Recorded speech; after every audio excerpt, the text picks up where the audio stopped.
So, this is a video that's long overdue.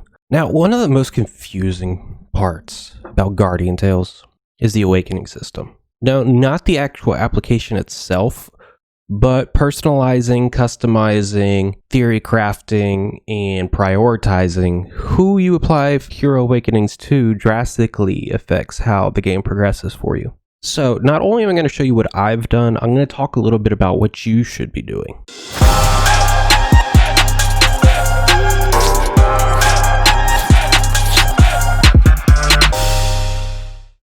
But let's start first with what you should be doing. So, when addressing this situation, the first thing you need to ask yourself is, do I have a Nat 3?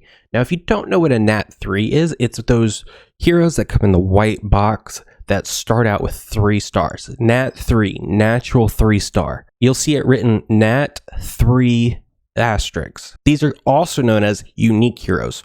Why are they unique? I don't exactly know. They're all kind of unique, but that's what people call them as. So the first thing you need to ask yourself is, do I have a Nat 3? If the answer is no, you need to keep rolling. You need to keep spinning your crystals until you get one. I wouldn't prioritize anything. Now, that doesn't mean I wouldn't use Hero Awakening crystals at all, but I wouldn't prioritize building anything until you get a Nat 3. Your Nat 3s will decide the route you take. But remember, if you can get 1,000,000 heart points, I forget what they're called, the things your town creates for you, heart points. How does it look this way? I've always looked at it from like my hands like this. Does it look good like this? Anyways, you're going to get Poltfis. And Poltfis is a really good PvE fire Nat 3. In fact, it's one I wish I have put more into and have built out. She's still level 1 for me, sadly. I just don't have a lot of good fire heroes. Anyways, once you get a Nat 3, you know which direction you're going. If it's a basic Nat 3 like Lawn or Idol Eva or Nari, you can start going the basic route. If it's light like Eugene and Lupis, you can go the light route. If it's blue like Marina and the upcoming unit Bianca, water. You get the idea. Reds, Vishvik and Poltfis, greens, Tinia and Bari, and dark is Lupina and Arabelle. Now, there are some priorities of which of these are the best, in my opinion, to go after if you have multiple. Say you have like 6 Nat 3s already, and you're watching this video like, I don't know which one I should prioritize. This isn't exactly the video for you. I will help break down which elements are the best for certain things in an upcoming video. I don't think I should lump all of that into one video because it'll get a little bit confusing. I just want to help you understand the basics of how to prioritize team compositions and how to make sure that you're putting the right Hero Awakening stones into what you need. So, you have a Nat 3. If you have multiple Nat 3s, do you have 2 Nat 3s of the same type? If you have Eugene and Lupis, there is no reason for you to go build Yuz, who is a dark hero, or to go build Ranpang, who is a basic hero, or Catherine, who is a water hero. You need to be looking exclusively at building out your light heroes. So you need to be looking to get your Sohee and your Aisha up. But think about team composition, okay? You want to make sure that in your team you have a frontliner, you have a DPS, and you have some sort of support. Now, for the majority of the game, you can actually get away without not having a support. But as you're learning the game, it's actually really good to have a support. And the game gives you multiple options. In fact, the game gives you every option for support at the moment. So if you're looking for heals, you can be looking at your Karina, who's dark. You can be looking at your Lorraine, who's basic. You can be looking at your Favi, who's fire.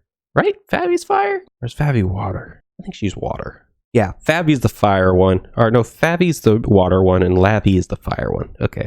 Gosh, it's like they intentionally made it confusing. Anyways, or you could go Aoba.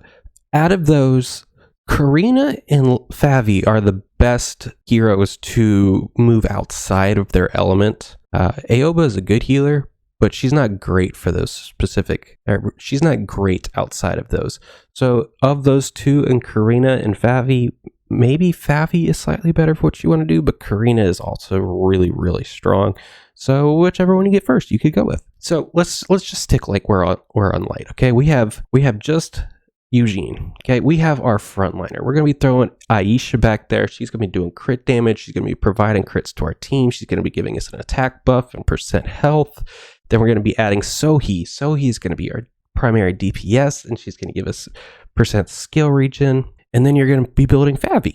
Okay, so there's your four to prioritize, right? Now that we've thought out a potential theme for our team, Eugene, Aisha, Sohee, and Favi. And if we were to get Lapis, we would probably replace Aisha with Lapis, or we would replace Sohee with Lapis, or we would replace Favi with Lapis. Any of your Nat 3s that you feel like you aren't using to their potential, go with that one and build it out from there. Now, I'm not saying to you that you can't build out and invest Hero Awakening Stones into multiple colors. That's not what I'm saying to you. I'm talking about what is the easiest for you to progress. And the key to understanding why you want to focus on a certain color is for the Evo dungeons. Now, the two most vital parts of making your hero stronger is their Awakening Stones and getting their star level up. Why do you need to get their star level up? Because it unlocks more Hero Awakening Stones. And Hero Awakening Storms are probably some of the most valuable things you can get in this game outside of unique weapons. So, when you pick out a color for your Nat 3, you want to go into the Evo dungeons and make sure that you can get up to level 50. If you can't get to the level 50s in those Evo dungeons, you should probably just keep playing the campaign. Your team composition really doesn't matter right now. I'm going to be completely honest with you. You can play whatever heroes you think is good. You could probably get all the way through chapter 5 pretty easily, I would think. The last boss of chapter 5 may be where you feel like your team composition really changes things. Okay, I'm getting a little ranty here. Let's get back on track. Play up until the point where you can do these Evo dungeons effectively and then progress them, your Nat 2s to 3 stars. It's going to be really hard for your Nat 3s to get to 4 stars anytime soon unless you're using your your heroic stones on them, those stones that you get from summoning heroes in the summons. I do have a video talking about that, how I actually recommend you use those for upgrading your Nat 3s. If you want to see more about it, you can watch it here. So you want to get them up to 4 stars. At 4 stars, they start unlocking some of the better buffs that you can get. Obviously, 5 stars is where you start getting your key stones. Your key hero awakening passives, they're generally the ones that are game changer. I can remember specifically on my Bari, I thought Bari was so much weaker than my Tinia until I got to her to 5 stars and I got her 2 legendaries, and all of a sudden her skill damage is doing plus 35% and she is just...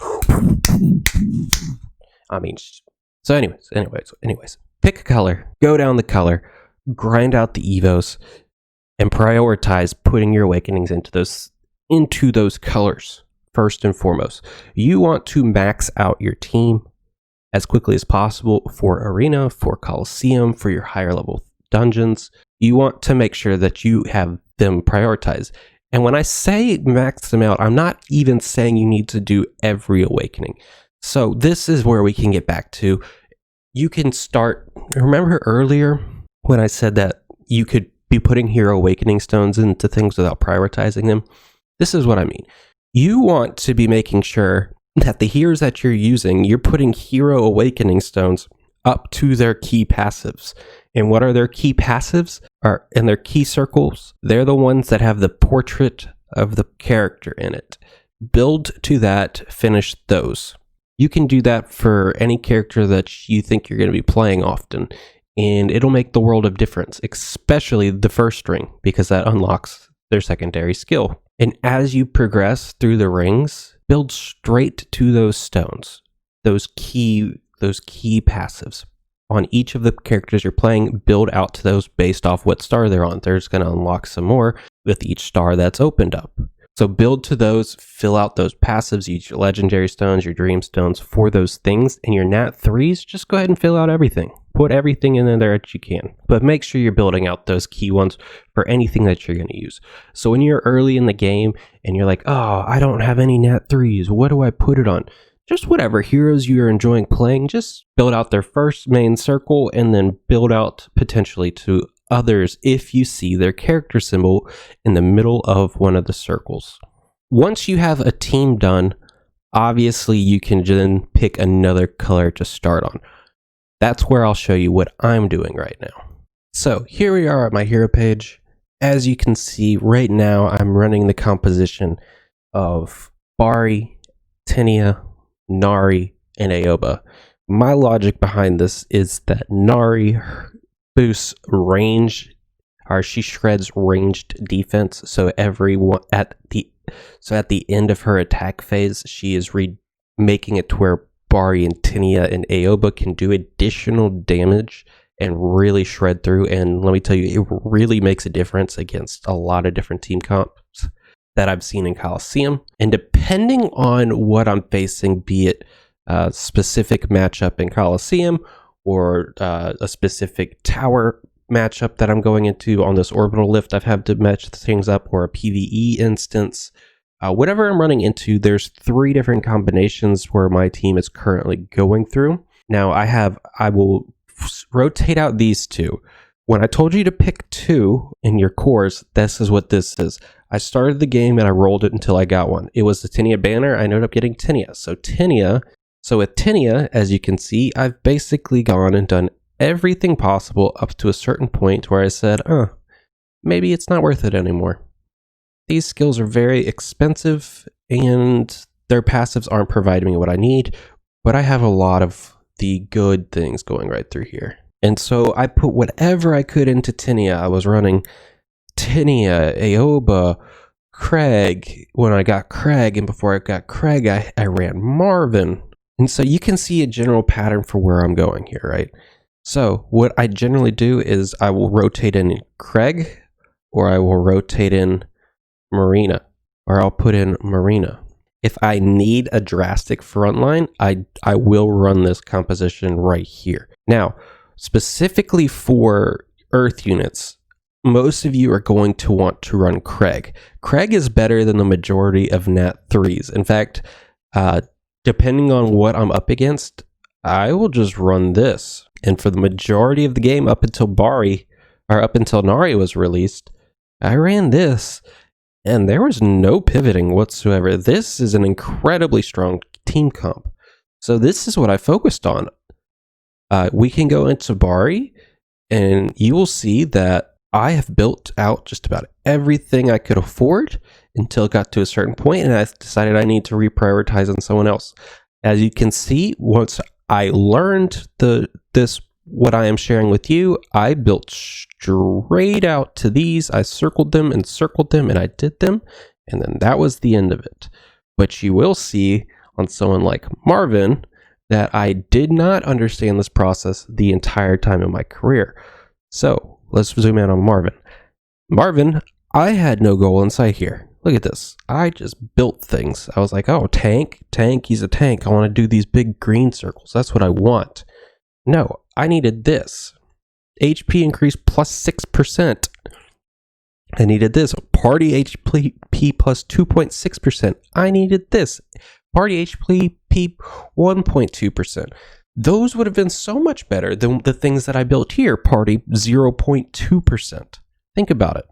You see what I'm getting at here? You need to prioritize a specific type and then build out to specific areas. So now that you can see that I'm basically done with Earth, I've built out all of my Earth units. They are all 5 stars. And the important ones that I use regularly, which are these 4, I have their core skills for. Now, I don't have anything on Hitake. See, as you can see, she's level 1, 0 awakening to her. Hitake is a very strong unit, but she's not one we're prioritizing. And I stopped on Marvin, and I stopped on Marianne. Now, before Nari came into my life, I decided that I needed to work on my darks. I have Lupina, and I have Arabelle. So as you can see, I started building out Arabelle, and I started building out Lupina. But then Nari came in my life, so now I'm doing basic dungeons. But once I had that first set, once I had that Bari done, I can come into my adventure, I can come to Rift, and I can go into any of these hero awakenings, and I can do whatever I want. Say I want to go and I want to farm Arabelle. I could come do this. I can just put it on auto repeat because I have a very, very strong team, and it'll do it. say that I want to farm Nari, which I am doing. I can come in here and I can put it on auto repeat, and I got to make sure that Aoba's in my party, but I can do it. And this in lies my point. As you progress, you pick your main units. For me, it is Bari and Tinia. Flesh them out as far as you can till it stops making sense. You have other priorities. Once you get to that point, you should be able to accomplish anything in the game you really want, like I can. Then you can start changing your focus. For me, it's Nari. So I'm doing the basics right now. I really want my Nari. I think that Nari in my team composition makes a ton of sense. And then after that, I will probably be going to water, since Bianca and Marina seem like they're going to be really strong. And then I'll be going to dark. And I guess that means light and fire are last. So I'll just go ahead and say, sorry, Piltfist. I guess I'm just going to leave you at level 1. All right, guys.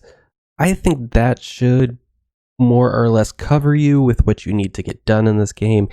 If you feel like I didn't address anything, leave it in the comments below. I will personally take the time to make sure I reach back out to you. If you think that I got something wrong, go ahead and let me know. Put it in the comments. But I think this should help the majority of our newer players understand how to prioritize what they're building when. I hope this helped you.